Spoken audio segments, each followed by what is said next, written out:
Hello दोस्तों, आप सभी लोगों का स्वागत अभिनंदन है हमारी इस क्लास में। लेखपाल के एग्जाम के लिए, यूपी कांस्टेबल के लिए, यूपीएसआई के लिए, यूपी होमगार्ड के लिए संविधान की ये क्लासें बेहतरीन आप सभी के समक्ष प्रस्तुत की जा रही हैं। तो आप सभी लोग इन क्लासों को लाइक शेयर सब्सक्राइब करना बिल्कुल ना भूलें। इस चैनल पर आप सभी लोगों को एक क्लास रिकॉर्डेड दी जा रही है और एक सुबह 8 बजे लाइव क्लास ली जा रही है, तो सभी लोग जुड़ना ना भूलें। और वो क्लास आपके यूपी पुलिस कांस्टेबल के लिए अब प्रैक्टिस सेट जारी किया गया है या प्रैक्टिस सेट कराया जा रहा है, तो उस प्रैक्टिस सेट से जुड़ना बिल्कुल ना भूलें। लेटेस्ट पैटर्न के आधार पर आपको प्रैक्टिस सेट उपलब्ध कराया जा रहा है। अगर चैनल को सब्सक्राइब नहीं किया तो फटाफट चैनल को सब्सक्राइब कर लीजिएगा और अपने दोस्तों तक इस चैनल के बारे में भेज दीजिएगा। अगर आपसे हम बात करें तो इससे पहले का जो चैप्टर नंबर 7 था, वहां तक की बात पिछले वीडियो पर हम लोग कर चुके हैं। चैप्टर नंबर 8 से लेकर अन्य चैप्टरों की बात इस वीडियो में हम करने वाले हैं। तो पंचायती राज व्यवस्था से हम लोग शुरू करेंगे और ये यूपी ट्रिपल एससी द्वारा कंडक्ट कराए जा रहे हैं अब तक के सबसे लेटेस्ट आपके पैटर्न के आधार पर जितने भी क्वेश्चन बन पाए उन सब की बात यहाँ पर की जा रही है। तो आइए शुरू करते हैं आज की इस क्लास को। कहा गया जनजाति क्षेत्रों में ग्राम सभाओं को सशक्त बनाने के लिए पंचायत उपबंध या अनुसूचित क्षेत्रों पर विस्तार अधिनियम पेशा किस वर्ष लागू किया गया था? तो आप कहेंगे 1996 में लागू किया गया था। कब? 1996 में। तो आप कहेंगे अनुसूचित जनजाति क्षेत्रों में ग्राम सभाओं को सशक्त बनाने के लिए पंचायत उपबंध या अनुसूचित क्षेत्रों पर विस्तार अधिनियम 1996 में लागू किया गया, जिसे पेशा कहा जाता है।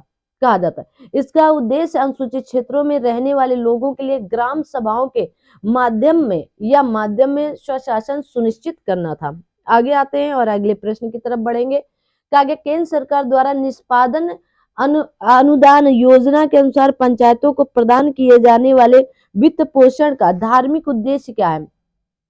वित्त पोषण का प्राथमिक उद्देश्य क्या है? धार्मिक नहीं। तो आप क्या बोलोगे? आप कहेंगे प्रमुख विकासात्मक क्षेत्रों में पंचायत के निष्पादन में सुधार। ठीक है, option number A is right answer. आइए इधर बढ़ते हैं और देखते हैं इस ऑप्शन के सही आंसर्स की व्याख्या क्या होने वाली है। सभी लोग सेशन को लाइक शेयर सब्सक्राइब करो भाई, फटाफट करो ना। कहा गया केंद्र सरकार द्वारा निष्पादन अनुदान योजना के अनुसार पंचायतों को प्रदान किए जाने वाले वित्त पोषण का प्राथमिक उद्देश्य प्रमुख विकासात्मक क्षेत्रों में पंचायतों के निष्पादन में सुधार करना है। ग्राम पंचायत के उप प्रधान का कार्यकाल कब समाप्त होता है? जब तक कि अधिनियम के प्रावधानों के तहत अन्यथा निर्धारित न किया जाए। तो कब तक? जल्दी से बताओगे। आप कहेंगे ग्राम पंचायत का कार्यकाल के साथ समाप्त होता है। ग्राम पंचायत के उप प्रधान का कार्यकाल ग्राम पंचायत के कार्यकाल के साथ समाप्त होता है। सब कुछ ओके, बिल्कुल डन है। और जब तक कि अधिनियम प्रावधानों के तहत अन्यथा निर्धारित न किया जाए। कहा गया किस समिति या आयोग ने भारत में ग्रामीण शासन के लिए त्रिस्तरीय पंचायती राज व्यवस्था की स्थापना की शुरुआत की थी? तो आप क्या कहेंगे? बलवंत राय मेहता समिति। किसके? बलवंत राय मेहता समिति। अगर पूछ लिया जाए कि बलवंत राय मेहता समिति कब आई थी, तो आप लोगों को सबको पता होना चाहिए 1957 में आई थी। कब आई थी? 1957 में। ठीक है, आगे बढ़ते हैं। बलवंत राय मेहता समिति ने भारत में ग्रामीण शासन के लिए त्रिस्तरीय पंचायती राज व्यवस्था की स्थापना की और ये 16 जनवरी 1957 को राष्ट्रीय विकास परिषद ने सामुदायिक विकास कार्यक्रम पर विचार करने हेतु बलवंत राय मेहता की अध्यक्षता में एक समिति का गठन किया गया था। अगर मैं पूछ लूं यहाँ पर कमेंट करके बताना है राष्ट्रीय विकास परिषद की स्थापना कब हुई थी। समिति ने पाया कि आपके सीडीपी की विफलता का प्रमुख कारण लोगों की भागीदारी में कमी थी। समिति ने त्रिस्तरीय पंचायती राज संस्थानों का सुझाव दिया। ग्राम स्तर पर ग्राम पंचायत, ब्लॉक या प्रखंड स्तर पर पंचायत समिति और जिला स्तर पर जिला परिषद को। आगे बढ़ते हैं।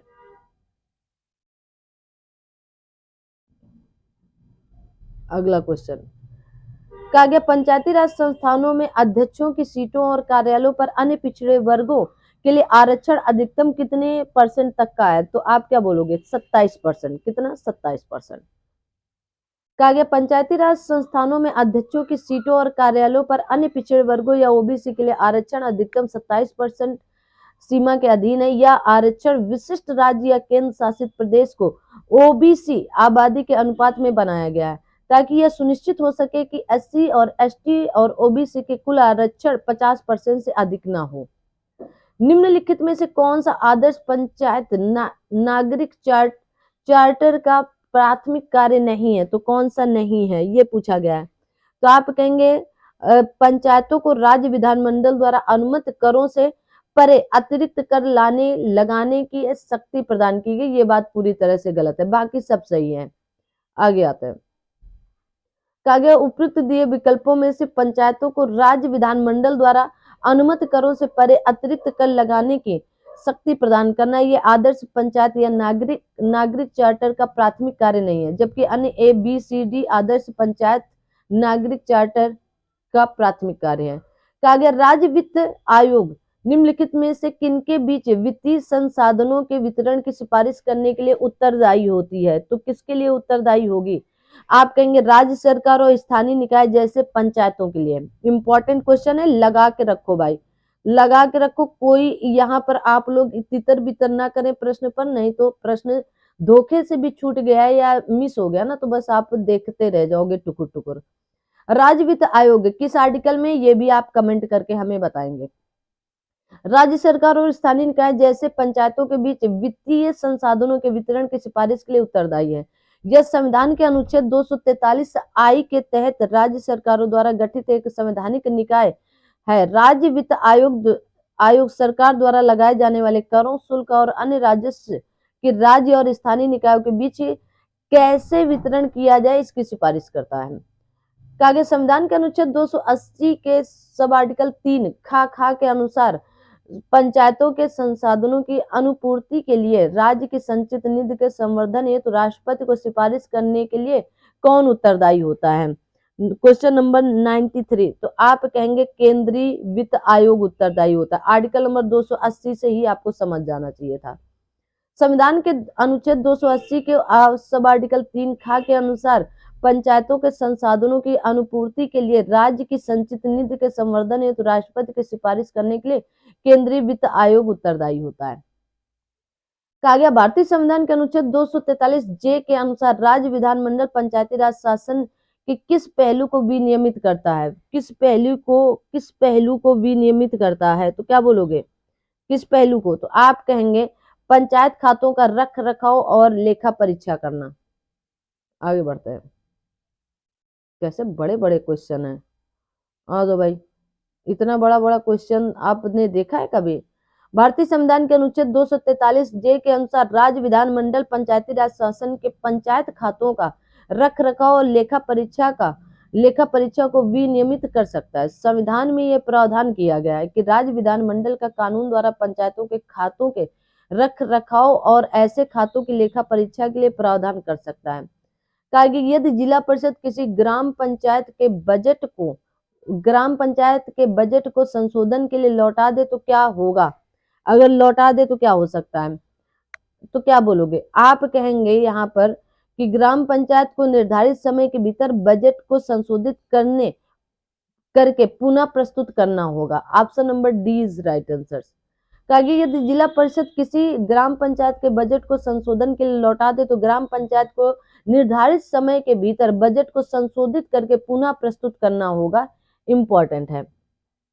निम्नलिखित में से कौन सा कार्य राज्य सरकार द्वारा निर्दिष्ट ग्राम पंचायत का कार्य नहीं है? ग्राम पंचायत का कार्य नहीं है, तो आप क्या बोलेंगे? कहेंगे लघु सिंचाई परियोजना से जल वितरण का प्रबंधन और सहायता करना, बिल्कुल है। भूमि चकबंदी में सहायता करना, बिल्कुल है। केंद्रीय बैंकिंग नीतियों का कार्यान्वयन करना, बिल्कुल भी नहीं होगा। केंद्रीय बैंकिंग की नीतियों का कार्यान्वयन राज्य सरकार द्वारा निर्दिष्ट ग्राम पंचायत का कार्य नहीं है। ग्राम पंचायत का कार्य लघु सिंचाई परियोजना से जल वितरण का प्रबंधन, बाकी वो सारी चीजें हैं। आगे आते हैं, अगले प्रश्न की तरफ बढ़ते हैं। अगला प्रश्न आपके हैं कि आगे स्थानीय सरकारी संस्थानों के संबंध में पीके थुंगन समिति 1989 की प्राथमिक सिफारिश क्या थी? 1989 की प्राथमिक सिफारिश क्या थी? तो संवैधानिक दर्जा प्रदान करना और समय समय पर चुनाव सुनिश्चित कराना, ये इनकी सिफारिश थी। आगे स्थानीय सरकारी संस्थानों के संबंध में पीके थुंगन समिति 1989 की प्राथमिक सिफारिश पंचायती राज संस्थाओं को संवैधानिक दर्जा प्रदान करना और समय समय पर चुनाव सुनिश्चित करना था। समिति ने कहा कि पंचायतों का संबंध सीधा संघ से होना चाहिए, राज्यों से नहीं। साथ ही राज्यों में एक वित्त आयोग तथा नियोजन एवं समन्वय समिति होनी चाहिए।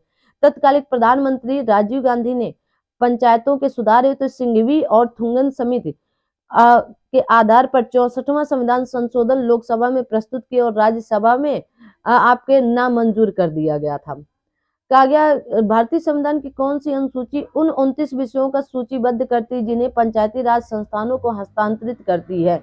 तो 11वीं अनुसूची। कौन सी? लल्लू सा क्वेश्चन है, ठीक है, लल्लू सा। इसके कुछ विषय जैसे कृषि, कृषि विस्तार, भूमि विकास, लघु सिंचाई, पशुपालन, डेयरी उद्योग इत्यादि हैं। कहा गया 73वें संविधान संशोधन के तहत पंचायतों की वित्तीय स्थिति की समीक्षा के लिए किस अंतराल पर वित्त आयोग का गठन किया गया है? तो किस अंतराल पर वित्त आयोग का गठन किया गया? तो 5 वर्ष में, ठीक है, 5 वर्ष में। आगे आता है, कहा गया 73वें संविधान संशोधन अधिनियम 1992 के तहत पंचायतों की वित्तीय स्थिति की समीक्षा के लिए 243 आई के तहत एक वित्त आयोग के गठन का प्रावधान है। राज्यपाल प्रत्येक 5 वर्ष पर एक वित्त आयोग का गठन करेगा, ठीक है। आगे बढ़ते हैं भाई। आगे 73वें संविधान संशोधन के अनुसार पंचायती राज संस्थानों में कुल सीटों का कितना हिस्सा महिलाओं को होगा? तो 1/3 सीटों का। कितना? 1/3 सीटें महिलाओं की आरक्षित होंगी, ठीक है। आगे चलो, पंचायती राज मंत्रालय कब स्थापित हुआ? 2004 में स्थापित हुआ। आगे चलते हैं। अब इनके बारे में आप पढ़ सकते हैं ना, आप वीडियो रोके पढ़िएगा, जो इंपॉर्टेंट वही हम पढ़कर आपको बता सकते हैं।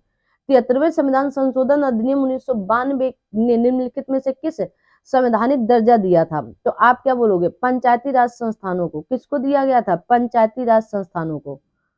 73वें संविधान 1992 के द्वारा पंचायती राज संस्थानों को संवैधानिक दर्जा प्रदान किया। इस संविधान संशोधन द्वारा भाग 9 जोड़कर 16 नए आर्टिकल 243 से लेकर 243 ओ तक और 11वीं अनुसूची जोड़ी गई। इसके द्वारा पंचायतों के गठन, संरचना, निर्वाचन, सदस्यों की अर्हताएं, निहर्ताएं, पंचायतों की शक्तियां, प्राधिकार और उत्तरदायित्व आदि के प्रावधान इसमें किए गए थे। आगे आता है, अगला क्वेश्चन है, कहा गया संविधान के अनुच्छेद 243 अणा के अंतर्गत पंचायत चुनाव के लिए निर्वाचन क्षेत्र के परिसीमन के संबंध में निम्नलिखित में से कौन सा कथन सही है? कल इसीलिए सवाल दिए थे ताकि आप पढ़ के चले, क्योंकि लंबे क्वेश्चन है भाई। तो कहेंगे 243 के निर्वाचन क्षेत्र के परिसीमन से संबंधित 243 के अंतर्गत बनाई गई किसी भी विधि की वैधता पर अदालत पर प्रश्न नहीं उठाया जा सकता है। Option number A is right answer.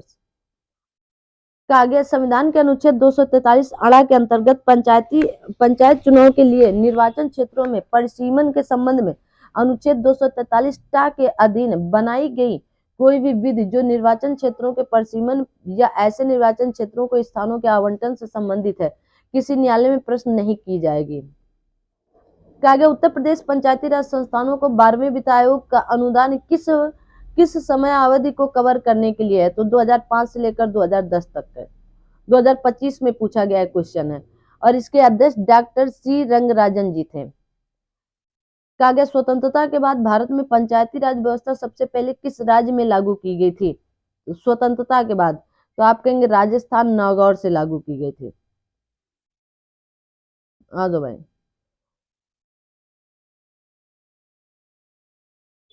कहा गया स्वतंत्रता के बाद पंचायती राज व्यवस्था सबसे पहले राजस्थान राज्य में लागू की गई 2 अक्टूबर 1959 को। पंडित जवाहरलाल नेहरू ने राजस्थान के नागौर जिले के कहा गया बगदरी गांव में पंचायती राज व्यवस्था का उद्घाटन किया। 11 अक्टूबर 1959 को आंध्र प्रदेश इस व्यवस्था को लागू करने वाला दूसरा राज्य लेकिन पूर्णतया पहला राज्य बना। पंचायती राज व्यवस्था को अनौपचारिक रूप से 1992 के 73वें संवैधानिक संशोधन अधिनियम के द्वारा या माध्यम से पूरे देश में लागू किया गया। 73वें संविधान संशोधन के बाद पंचायती राज संस्थानों को मजबूत करने के लिए सुधारों के प्रस्ताव में निम्नलिखित में से किस समिति ने महत्वपूर्ण भूमिका निभाई थी? बताएंगे कौन सी समिति ने महत्वपूर्ण भूमिका निभाई थी? तो आप क्या बोलोगे? आप कहेंगे एल.एम. सिंघवी समिति ने। किसने? एल.एम. सिंघवी समिति ने। 73वें संविधान संशोधन के बाद पंचायती राज को मजबूत करने के लिए सुधारों में प्रस्ताव में एल.एम. सिंघवी समिति 1986 में आती है। महत्वपूर्ण भूमिका निभाई थी। इस समिति ने स्थानीय स्वशासन को संवैधानिक मान्यता प्रदान करने, पंचायती संस्थानों के चुनाव गैर दलीय आधार पर नियमित रूप से कराने, ग्राम न्यायालयों की व्यवस्था करने तथा पंचायतों को आर्थिक रूप से आत्मनिर्भर करने या वित्तीय संसाधन उपलब्ध कराने की सिफारिश की गई थी।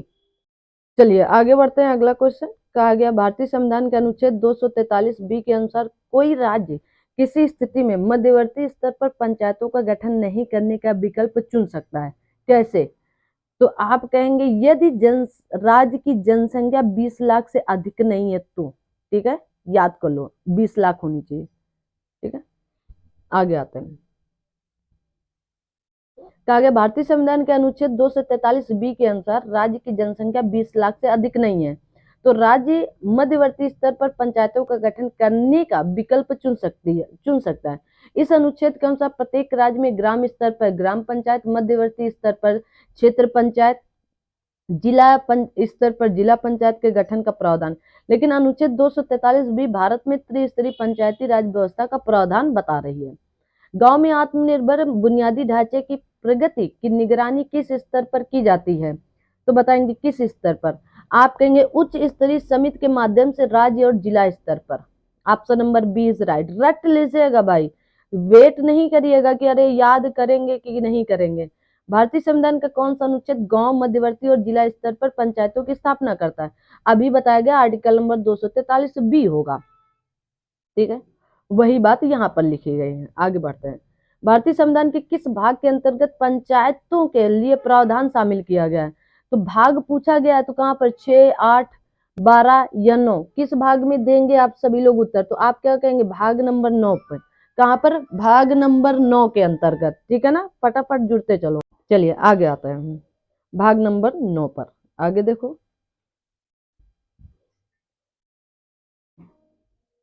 कहा गया भारतीय संविधान के भाग 9 के अंतर्गत पंचायतों के प्रावधान शामिल किए गए। भाग 9 के अंतर्गत पंचायतों का गठन, संरचना, निर्वाचन, सदस्यों की अर्हताएं एवं निहर्ताएं, पंचायतों की शक्तियां, प्राधिकार और उत्तरदायित्व आदि के लिए प्रावधान किए गए हैं। कहा गया का अर्थ भारतीय संविधान के अनुच्छेद 243 क्यू के अंतर्गत गठित स्वशासन की संस्था है। किसके अंतर्गत है? तो आप क्या बताओगे? आप कहेंगे नगर पालिका के। किसकी? नगर पालिका के। नगर पालिका का अर्थ भारतीय संविधान के अनुच्छेद 243 क्यू के अंतर्गत गठित स्वशासन की संस्था या शहरी क्षेत्रों के लिए नगर पालिकाओं के गठन से संबंधित है। राज्य की संचित निधि से पंचायतों को सहायता अनुदान किसके द्वारा शासित होता है? मुख्यमंत्री के द्वारा, राज्यपाल के द्वारा, केंद्रीय वित्त आयोग के द्वारा, नियंत्रक महालेखक परीक्षक के द्वारा, चीफ मिनिस्टर के द्वारा। राज्य की संचित निधि से पंचायतों को सहायता वस्तुतः राज्य वित्त आयोग द्वारा निर्धारित की जाती है, जिसे राज्य की सरकार के मुखिया अर्थात मुख्यमंत्री द्वारा प्रदान की जाती है। वित्त आयोग का उल्लेख आर्टिकल 243 आई में है। पंचायतों के आय के अन्य स्रोत भूमि कर, राज्य सरकार प्राप्त अनुदान, विभिन्न करों व शुल्कों से प्राप्त आय है। लोकतंत्र और विकास के लिए पंचायती राज संस्थानों के कहा गया आपके पुनरुद्धार पर एक अवधारणा पत्र तैयार करने के लिए किस समिति को नियुक्त किया गया था? Question number 213। तो आप कहेंगे एलएम सिंघवी समिति। कई बार ये क्वेश्चन पीछे भी करा चुके हैं, 1986 में आती है। आगे आते हैं। कहा गया राजस्थान पहला राज्य था जहां पर 1959 में पंचायती राज व्यवस्था लागू की गई। इसे सबसे पहले राजस्थान के किस जिले पर? तो नागौर जिले पर। कहां पर? उत्तर ऐसे ही जानो, नागौर जिले पर। कहां पर? नागौर जिले पर। आगे आता है अगला प्रश्न आपकी स्क्रीन पर। लो भाई, क्या बोलोगे? नागौर जिले पर। अच्छा, इसका हाँ ठीक है, option number C is right answer. PDF के लिए आप टेलीग्राम चैनल ज्वाइन कर सकते हैं। ठीक है ना। 2 अक्टूबर 1959 को पंचायती राज व्यवस्था का पंडित जवाहरलाल नेहरू द्वारा उद्घाटन किया गया था। पंचायती राज संस्थानों के अस्तित्व के लिए भारत की संसद द्वारा 73वां और 74वां संवैधानिक संशोधन कब पारित किया गया था? तो 1992 में, 1992 में। ठीक है, आ जाओ भाई। लागू कब होता है? 24 अप्रैल 1993, इसलिए 24 अप्रैल को पंचायती राज दिवस मनाया जाता है। भारतीय संविधान की किस अनुसूची में पंचायतों की शक्तियों का वर्णन है? 11वीं अनुसूची में। कहा गया भारतीय संविधान की 11वीं अनुसूची में पंचायतों की शक्तियों का वर्णन है। 73वें संविधान संशोधन द्वारा 11वीं अनुसूची जोड़ी गई। इसके तहत पंचायतों के लिए 29 विषयों की सूची की व्यवस्था की गई। 73वें संशोधन अधिनियम के माध्यम से पंचायती राज व्यवस्था को संवैधानिक दर्जा प्रदान किया गया। निम्नलिखित में से कौन सा अनुच्छेद पंचायती राज से संबंधित है? तो आर्टिकल 243 पंचायती राज से संबंधित है। 73वें संविधान संशोधन अधिनियम 1992 के द्वारा संविधान में एक नया भाग 9 जोड़ा गया, जिसके अंतर्गत आर्टिकल 243 से लेकर 243 अड़ा तक पंचायती राज से संबंधित प्रावधान। इस संशोधन के माध्यम से संविधान में एक नई अनुसूची 11वीं अनुसूची को भी जोड़ा गया, जिसमें पंचायतों के 29 विषय शामिल किए गए। अनुच्छेद 324 चुनाव आयोग के गठन से, आर्टिकल 124 आपके सर्वोच्च न्यायालय से, 73 में संघ की कार्यकारी शक्ति का विस्तार के बारे में। भारत की पंचायती राज व्यवस्था में कितने स्तर हैं? 3 स्तर हैं, ग्राम स्तर, ब्लॉक स्तर और जिला स्तर पर। आगे आता है, कहा गया बलवंत राय मेहता समिति के द्वारा की गई उल्लेखनीय भारत में पंचायती राज व्यवस्था सर्वप्रथम राजस्थान के नौगढ़ में 2 अक्टूबर 1959 से लागू हुई थी। त्रिस्तरीय पंचायती राज व्यवस्था का विचार किसका था? बलवंत राय मेहता की। इनकी समिति 1957 में आती है। 24 अप्रैल 1993 को 73वां संविधान संशोधन लागू हुआ। बलवंत राय मेहता समिति 1957 की संस्तुति पर त्रिस्तरीय पंचायती राज व्यवस्था लागू हुई। अशोक मेहता 1977 में, और ये 2 स्तरीय की बात किए थे। भारतीय संविधान का कौन सा अनुच्छेद राज्य सरकारों को ग्राम पंचायतों के आयोजन के लिए निर्देशित करता है? आर्टिकल 40। एकदम याद कर लीजिए, पेट 2021 का क्वेश्चन है। 38 में राज्य द्वारा सामाजिक कल्याण को बढ़ावा देना, 40 में ग्राम पंचायतों को प्रावधान, 44 में समान नागरिक संहिता, 46 में समाज के कमजोर वर्गों SC ST के शैक्षिक एवं आर्थिक हितों को बढ़ावा देना। भारत में पंचायती राज व्यवस्था किसके अंतर्गत रखी गई है? तो आप कहेंगे राज्य के नीति निर्देशक तत्वों के अंतर्गत, आर्टिकल 40 में रखा गया है। आर्टिकल, अगर मूल अधिकार की बात करें तो देखो ये यहाँ तक की पूरी बात मैंने बता दी। मूल अधिकार 12 से लेकर 35 तक भाग नंबर 3 पर यूएसए से लिए गए।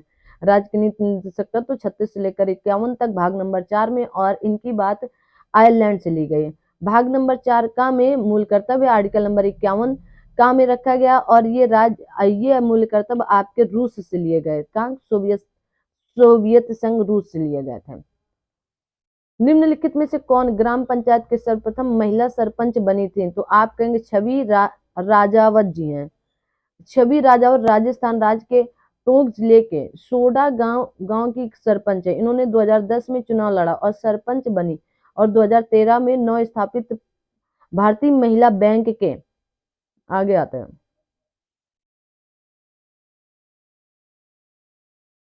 भारतीय महिला बैंक के निदेशक मंडल में उनकी नियुक्ति की गई। छवि किसी ग्राम पंचायत की महिला सरपंच हैं। ठीक है। ग्राम सभा में कितने निम्न में से कौन शामिल है? ग्राम सभा में निम्नलिखित में से कौन शामिल है, ये पूछा गया है। तो आप क्या बोलोगे? वे सभी व्यक्ति जिनके नाम गांव विशेष में पंचायत के लिए मतदाता सूची में दर्ज हैं। Option number B is right answer. यहाँ पर वही बात बताई गई है घुमा फिरा कर। पहला राष्ट्रीय पंचायती राज दिवस किसके काल में मनाया गया था? डॉक्टर मनमोहन जी के शासन काल में मनाया गया था। कब से मनाया गया था? सन 2010 को पहला राष्ट्रीय पंचायत दिवस घोषित हुआ। 24 अप्रैल 1993 से लागू हुआ 73वां संविधान संशोधन अधिनियम, जो 1992 में आया था। भारतीय संविधान के अनुच्छेद 243 आई के अनुसार हर 5 वर्ष की समाप्ति पर एक आपकी क्या है तो वित्त आयोग गठित किया जाएगा, हर 5वें वर्ष की समाप्ति पर। 280 में आपके केंद्रीय वित्त आयोग है। बाकी यहाँ पर आपको पुनर्विलोकन करने के लिए एक वित्त आयोग का गठन होगा। इन सब की चर्चा मतलब नहीं पढ़ना है, टाइम पास नहीं करें। भारत में महिलाओं के लिए आरक्षण उपलब्ध है, लोकसभा में, राज्यसभा, राज्य विधानसभाओं में, पंचायती राज निकायों में, उपयुक्त में, सभी में से। तो क्या बोलेंगे? पंचायती राज निकायों में। ठीक है। अभी जो आपको दिख रहा है कि यहाँ पर भी लागू, वहां पर भी लागू है, अभी वो लागू नहीं हुआ है। ठीक है। कहा गया 73वें संविधान संशोधन पंचायतों को शक्ति प्रदान की गई, उनके नियमित चुनाव होंगे तथा सभी स्तरों पर महिलाओं के लिए कम से कम 1/3 स्थान आरक्षित होंगे। हालांकि वर्तमान में 28 राज्यों में 7 को छोड़ करके उत्तर प्रदेश सहित 21 राज्यों ने पंचायती राज संस्थाओं में महिलाओं के लिए 50% आरक्षण की व्यवस्था की है। उनकी वित्तीय स्थिति सुदृढ़ करने के लिए राज्य वित्त आयोग के गठन का प्रावधान किया गया। यह राज्यपाल द्वारा गठित किया जाता है। पंचायतों को 11वीं अनुसूची में दिए गए विषयों पर कार्य की पूर्ण शक्ति है। 11वीं अनुसूची पर 29 विषय रखे हैं, और 11वीं अनुसूची आपके 73वें संविधान संशोधन 1992 के द्वारा जोड़ी गई थी। लोकसभा और राज्यसभा तथा विधानसभा में महिलाओं के आरक्षण आरक्षण की व्यवस्था नहीं है। ठीक है, दो भाई।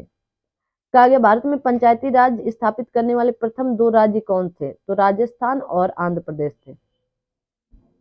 ठीक है, यहाँ पर 11 अक्टूबर 1959 को, यहाँ पर 2 अक्टूबर राजस्थान में, आपको कब, राजस्थान में 2 अक्टूबर और राजस्थान में, और आंध्र प्रदेश में 11 अक्टूबर 1959 को आपके पंचायती राज व्यवस्था लागू होती है।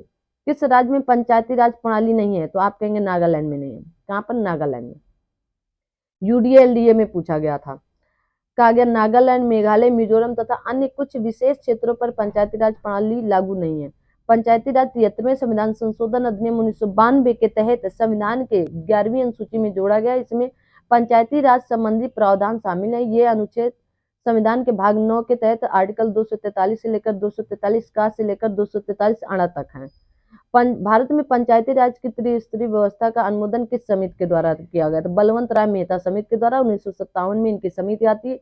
और आपके कहेंगे अशोक मेहता समिति 1977 में, जीवी के राव समिति 1985 में, आपके एलएम सिंघवी समिति 1986 में। याद कर लीजिएगा, पंचायती राज से संबंधित है। किससे संबंधित? पंचायती राज से संबंधित है समितियां। आगे आते हैं। अगला प्रश्न कहा गया कि किसी समिति के कार्य ने पूरे देश में पंचायती राज संस्थानों के प्रारंभ के लिए मंच स्थापित किया। तो किसने? बलवंत राय मेहता समिति ने। ठीक है, सामुदायिक विकास कार्यक्रम 1952 तथा राष्ट्रीय प्रसार सेवा कार्यक्रम 1953 की असफलता की जांच करने के लिए भारत सरकार ने 1957 में बलवंत राय मेहता की अध्यक्षता में एक समिति का गठन किया, जिसने अपनी रिपोर्ट 1957 में सरकार को सौंपी। इस समिति ने लोकतांत्रिक विकेंद्रीकरण की सिफारिश की, जिसे पंचायती राज कहा गया। इसकी सिफारिश के अनुसार पंचायती राज के 3 स्तर हैं: ग्राम पंचायत, पंचायत समिति, जिला परिषद। ग्राम स्तर पर, ब्लॉक स्तर पर, जिला स्तर पर। 73वें संविधान संशोधन अधिनियम 1992 के द्वारा पंचायती राज संस्था को संवैधानिक मान्यता दी गई और ये लागू 24 अप्रैल 1993 से होता है।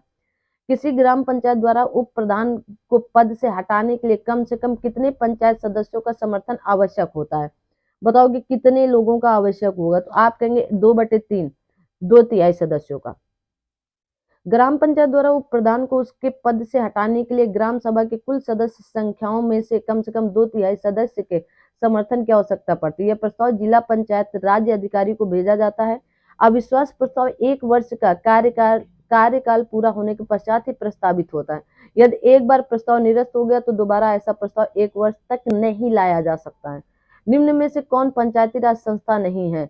तो ग्राम सभा है, न्याय पंचायत है, ग्राम पंचायत है, लेकिन ग्राम सहकारी संस्था नहीं है। ठीक है, आ जाओ। ग्राम सभा, ग्राम पंचायत, न्याय पंचायत और इसी को पंचायती राज प्रणाली के अंग माने जाते हैं। ठीक है, जिला परिषद में। प्रतिवर्ष भारत में राष्ट्रीय पंचायती राज दिवस किस दिन मनाया जाता है? 24 अप्रैल को। सीधा आप पढ़ सकते हो ना, 73वें संविधान संशोधन अधिनियम 1992 के होने का प्रतीक है। आगे बढ़ते हैं।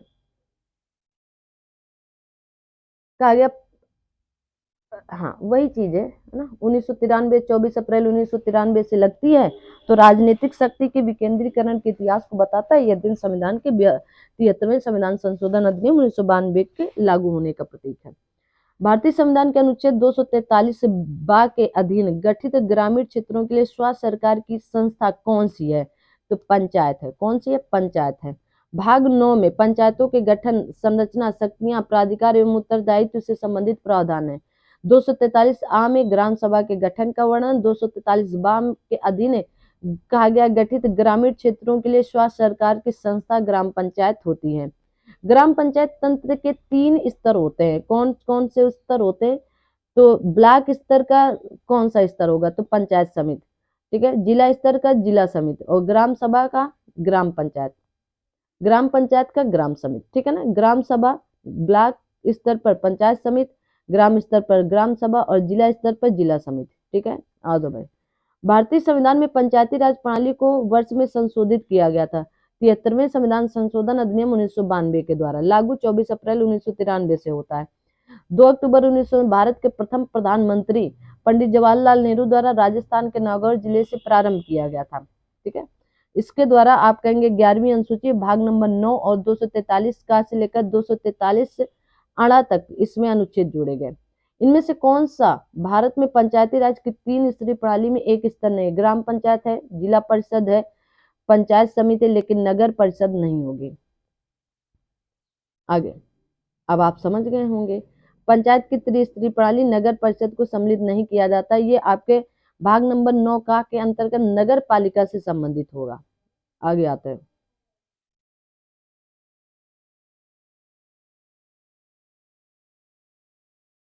वर्ष 2018 में पंचायती राज की कौन सी सालगिरह मनाई गई थी? 25वीं सालगिरह मनाई गई थी। ठीक है, चलो आप समझ सकते हो कि कब लागू किया गया था, क्यों मनाई गई, कैसे मनाई गई ना।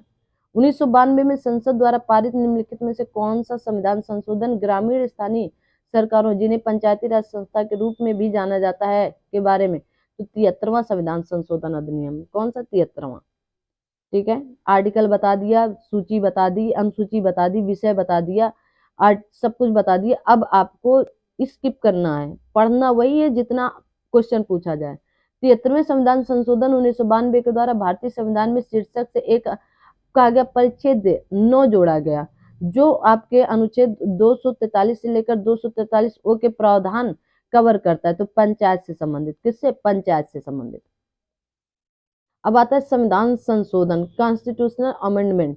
ठीक है, इंपॉर्टेंट है, जो आपके यूपी ट्रिपल एससी के द्वारा पूछे गए हैं उसके लिए भी इंपॉर्टेंट है, UPSI, UP police, UP home guard के लिए भी इंपॉर्टेंट है। तो पकड़ लो भाई, पकड़ सकते हो तो, है ना।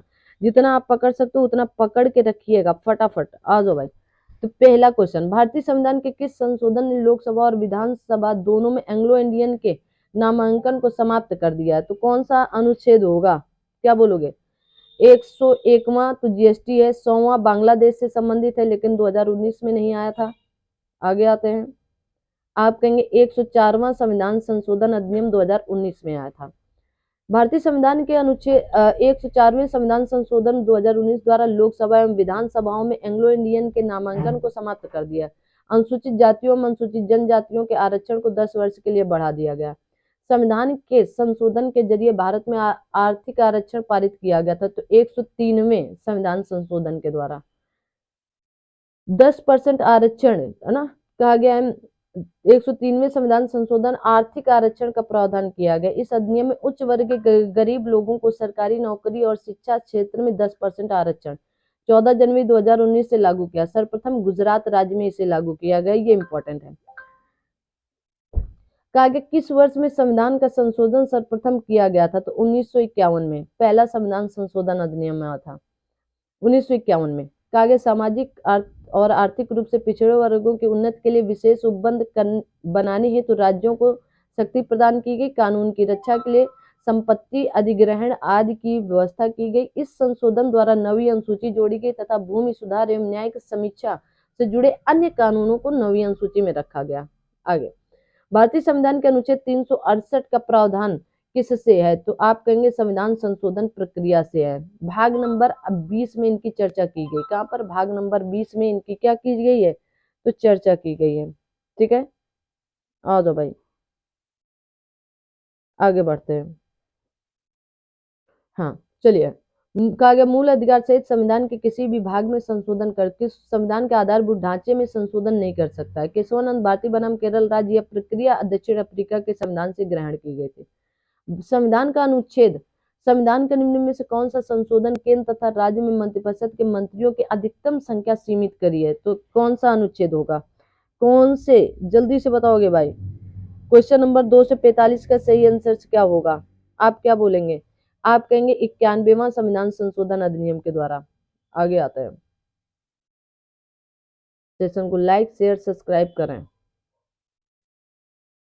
अरे कुछ ज्यादा ही ऊपर चला गया भाई साहब, क्या बोलोगे? यहाँ आना था।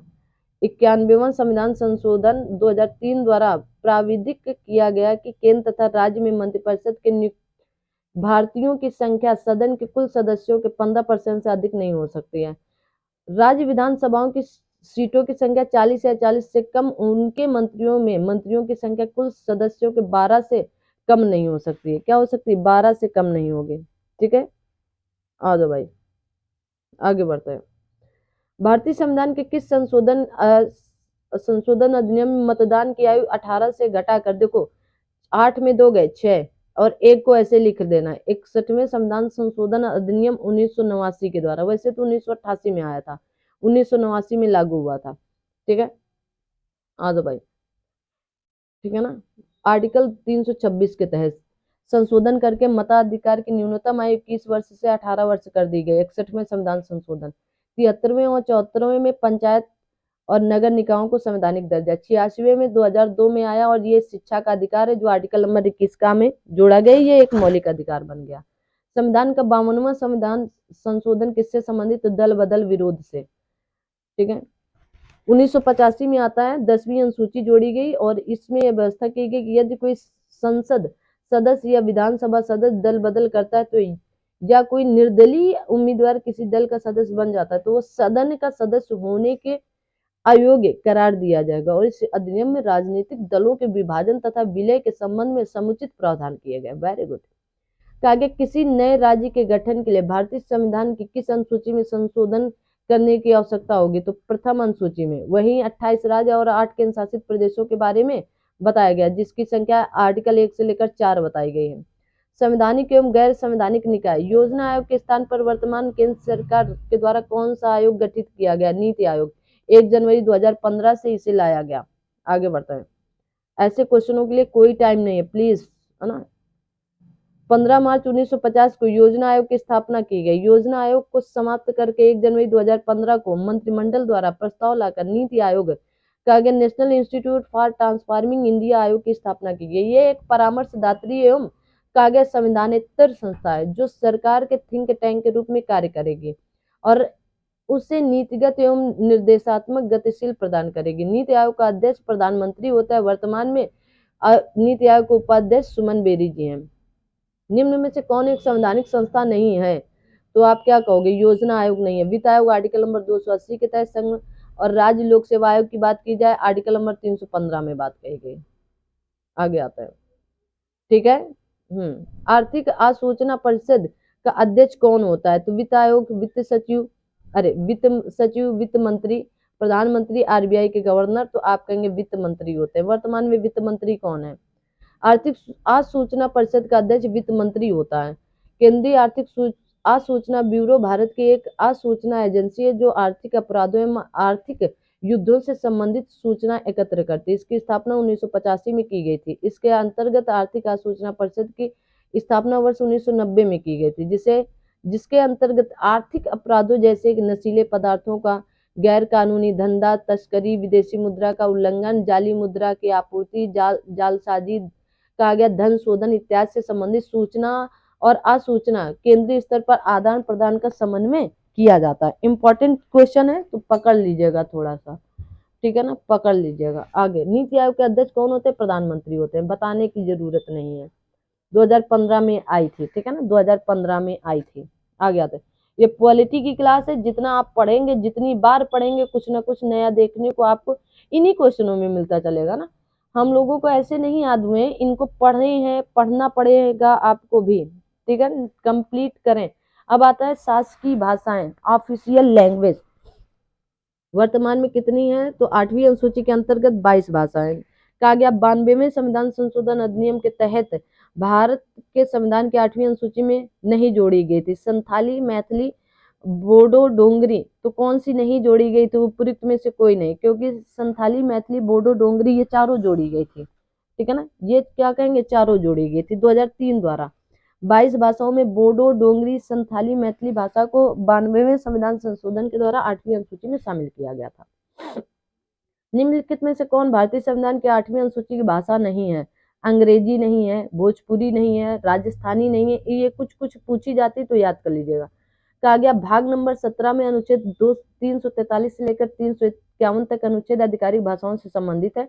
8वीं अनुसूची में 22 वर्तमान में 22 भाषाएं असमिया, बंगला, गुजराती, हिंदी, कन्नड़, कश्मीरी, कोंकणी, मलयालम, मणिपुरी, मराठी, नेपाली, उड़िया, पंजाबी, संस्कृत, सिंधी, तमिल, तेलुगु, उर्दू, बोडो, डोंगरी, संथाली, मैथिली और आपके डोंगरी। ठीक है। भारतीय संविधान की अनुसूची जो अनुसूचित भाषाओं के बारे में है, तो 8वीं अनुसूची कौन सी है? 8वीं अनुसूची है। 22 भाषाएं। भारत सरकार द्वारा किस भाषा को सबसे पहले एक प्रतिष्ठित भाषा के रूप में घोषित किया गया था, तो आप कहेंगे तमिल भाषा को। किसको? तमिल भाषा को। कहा गया भारत सरकार द्वारा पहली प्रतिष्ठित भाषा का सम्मान 2004 में इसको तमिल भाषा को दर्जा दिया गया था। 2005 में संस्कृत, 2008 में तेलुगु, 2008 में कन्नड़, 2013 में मलयालम, 2014 में उड़िया को शास्त्रीय भाषा का दर्जा दिया गया। संविधान के 8वीं अनुसूची में भाषा से संबंधित प्रावधान किया गया। आगे बढ़ते हैं। अब आता है निर्वाचन, इलेक्शन। कहा गया भारत के निर्वाचन आयोग के बारे में निम्नलिखित में से कौन सा कथन सत्य नहीं है? कौन सा कथन सत्य नहीं है? 324 आर्टिकल 324 में चुनाव आयोग के कार्यकाल कार्यालय के लिए प्रावधान करता है। बिल्कुल करता है। कहा गया चुनाव आयुक्तों की नियुक्ति भारत के राष्ट्रपति द्वारा केंद्रीय मंत्रिमंडल की सलाह पर की जाती है। बिल्कुल। संसद उसके कहा गया उनके वेतन का निर्धारण करती है। बिल्कुल। और आप कहेंगे क्या कि चुनाव आयुक्त के कार्यकाल की अधिकतम अवधि 5 वर्ष है? बिल्कुल नहीं है। अधिकतम अवधि 5 वर्ष नहीं है, 6 वर्ष होता है। मुख्य चुनाव आयुक्त को संसद द्वारा महाभियोग के जरिए ही हटाया जा सकता है। इनके वेतन का निर्धारण संसद करती है। चुनाव आयुक्त के कार्यकाल की कोई अधिकतम अवधि नहीं होती है, तो याद करके रखना। आगे आते हैं।